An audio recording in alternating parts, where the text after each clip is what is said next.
ya. Lagi safar perjalanan. Tempat pelemparan jumroh. Ya alhamdulillah Bapak Ibu sekalian, udah beli minum? Oh, ditunggu di sana, Pak. Ya, ada. Mas Agus di sana. Ya, cerita tentang sejarah kota Mekah Bapak Ibu ya. Kota Mekah ini tidak terlepas dengan sejarah penciptaan manusia pertama, yaitu Nabi Adam dan Ibu Hawa ya, atau Siti Hawa sebutnya. Yang mana dulu ya, saat Allah menjadikan manusia Nabi Adam dan Ibu Hawa ya, kemudian ditempatkan di surga, dan karena tergoda oleh godaan iblis, akhirnya diturunkan ke dunia.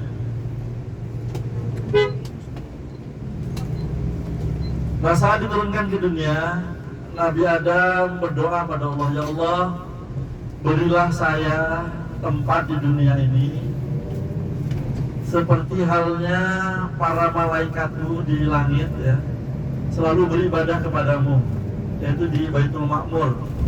Yang mana diceritakan di Baitul Ma'mur ya, itu 70.000 malaikat ya, selalu mentawafi arsy-Nya Allah, berputar tawaf ya di arsy-Nya Allah, dan sekali dia tawaf tidak akan pernah kembali lagi. Artinya jumlah malaikat itu sangat banyak sekali ya, melebihi jumlah manusia. Ini sudah. Nah, kemudian oleh Allah perintahkan malaikat ya, untuk membuat tempat, maka dijadikanlah Ka'bah atau Baitullah ya, rumahnya Allah. Maka dalam Al-Quran diterangkan, inna awala baiti wudi'a linnas lalladzi bi Bakkata mubarakal wa hudan lil alamin ya. Sesungguhnya tempat rumah yang pertama Allah jadikan untuk ibadah kepada manusia ya, yaitu yang berada di Bakkah. Bakkah itu sebutan lain nama Mekah. Yang kemarin Bapak Ibu sudah tawaf di depannya ya. Jadi tawaf itu sebetulnya ritual ibadahnya para malaikat. Maka sekarang Bapak Ibu hadir di sini ya, itu adalah atas permintaan nenek moyang kita Nabi Adam dulu ya, agar kita juga manusia beribadah seperti halnya para malaikat beribadah mentawafi arsy-Nya Allah, singgasananya Allah yang ada di langit sananya. Nah, inilah Mekah Bapak Ibu ya, yang mana Mekah ini juga dibagi, ada tanah haramnya, ada tanah halalnya. Nah, batas-batas menandai kembali ya dengan yang semacam bendera begitu. Nah, oleh pemerintah Kerajaan Arab Saudi sekarang yang lama juga sudah menandai dengan tugu-tugu lama ya, bentuknya kayak Apollo begitu. Kemudian kalau pemerintah sekarang di era Raja Saudi ya, itu ditandai dengan semacam monumen ya, berbentuk lengkungan. Yang disitu tertulis Bada'iyatul Haram ya, atau permulaan tanah haram. Nah, batas terdekatnya adalah di daerah An'im ya, yang di situ ada Masjid Aisyah yang menjadi salah satu mikot. Nah, nanti kita juga insya Allah ada yang mau bersunah nanti Ya. umrah tambahan ya. Nah, nanti untuk lafaznya kita ajarkan ya. Tinggal menambahi saja. Baik, Allahumma umratan an, sebutkan nama yang dibadalkan ya. Yang dibadalkan itu terutama yang Al-Raji Bapak Ibu ya. Al-Raji ini sesuai dengan nama bank ya. Sini ada nama Al-Raji ya. Itu adalah wakaf ya. Wakaf di sini ada orang kaya ya. Dia punya bank terkenal namanya Al-Raji ya. Dia mewakafkan masjid.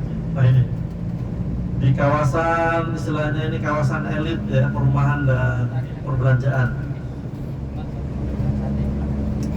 Jadi memang dijanjikan oleh Rasulullah bahwasanya man banawwa masjidan fid dunya banawwa lahu baitan fil jannah.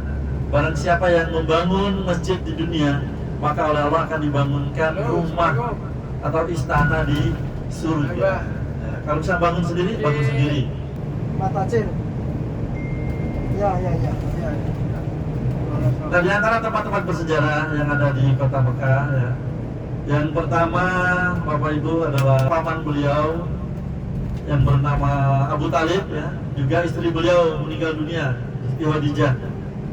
yang selama ini memang mereka berdua betul-betul memberi support ya pada Rasul. Ada tadi. Baik. Nah maka setelah kematian dua orang ini ya semakin menjadi-jadi kekejaman orang kafir terhadap pengikut Rasulullah ya. Maka kemudian pada tahun itu juga naik haji. Oh, haji itu berarti sudah ritual lama ya. Sejak Nabi Adam itu sudah ada istilah haji. Jadi Rasulullah hanya memperkuat. Ketika mereka berhaji ke kota Mekah ya, Rasulullah mendakwahi mereka ya, terutama di Mina waktu itu ya. Nah setelah didakwahi ternyata orang-orang Madinah insaf ya, mereka mau masuk Islam. Bahkan mereka berjanji kalau Rasulullah mau, tapi mereka bersepakat dibunuh bersama-sama supaya tanggungan dosanya tidak terlalu besar. Tanggung bersama sambil membawa pedang ya. Mereka bersepakat mendukung rumah Rasulullah mulai dari malam hari ya. Nanti bisa mereka sudah mulai mengepung berkumpul ya, masing-masing kabilah dengan dua orang tadi. Mereka mengutus dan Rasulullah tahu ya, Rasulullah mengintip keluar rumahnya sudah dikepung ya. Dengan pemuda-pemuda yang berhudus pedang. Maka kemudian Rasulullah berdoa pada Allah ya. Mohon pertolongan pada 2 jam 3 Rasulullah akan keluar rumah ya.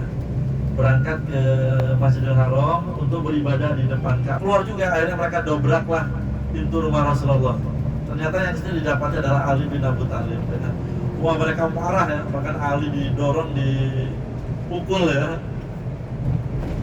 Kemudian mereka lapor kepada Kita turun bis.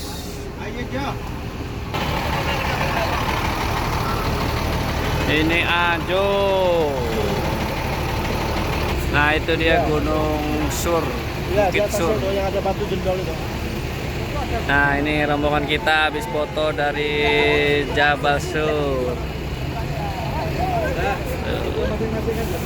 Nah itu Jabal Surnya tuh di sana.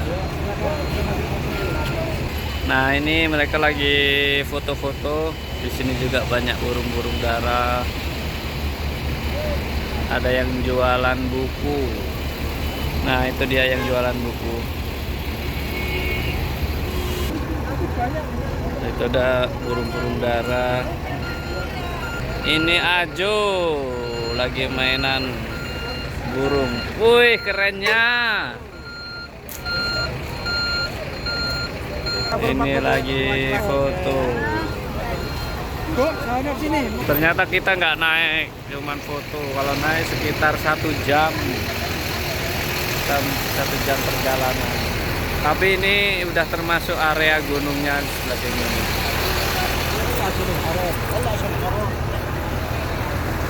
Burungnya banyak banget. Ini tadi mbak-mbak minta foto. Sini HP-nya.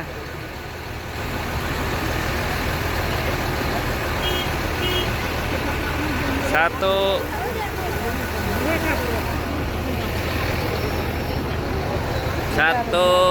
Enak bagus di sini. Silau 1, 2, 3. lebih tua Rasulullah, muda sedikit Abu Bakar. Maka beliaulah termasuk orang yang pertama yang ketika Rasulullah mendakwahi tentang Islam, tentang tauhid, maka Abu Bakar tidak membantah sedikit pun. Dia tahu persis siapa Rasulullah ya. Dia adalah Al-Amin, orang yang terpercaya maka saya iman ya. Keren ini ya. Kalau di dengan tanaman ya. Kalau rumah penuh dengan taman, tanaman itu tandanya dia orang kaya gitu. Kenapa? Untuk merawat tanaman sini mahal ya. Setiap hari. Makanya Raja Arab waktu ke Bali dia kurang ya, rencananya cuma ajan. Setelah itu berangkat menuju Arafah. Yang sunahnya sebetulnya dia ke Mina dulu ya, yang disebut dengan Tarwiyah. Tapi untuk Indonesia pemerintah tidak mengambil tanpa ditandai dengan pelang kuning ya. Nah ini pelang kuning ada tulisan Arafat Tarhir ya, atau Badayatul Arafah bahasa Arabnya. Nah ini Bapak Ibu di depan kita, nah seperti ini ya, ini rangka-rangka bajanya udah nggak dibuka. Jadi tinggal kalau musim haji nanti Seminggu sebelumnya tinggal 6. Kita menuju Padang Arafah. Ini banyak sekali orang-orang yang bendera kita yang warna merah itu. Jadi mutawifnya di sini bawa bendera supaya tahu rombongannya.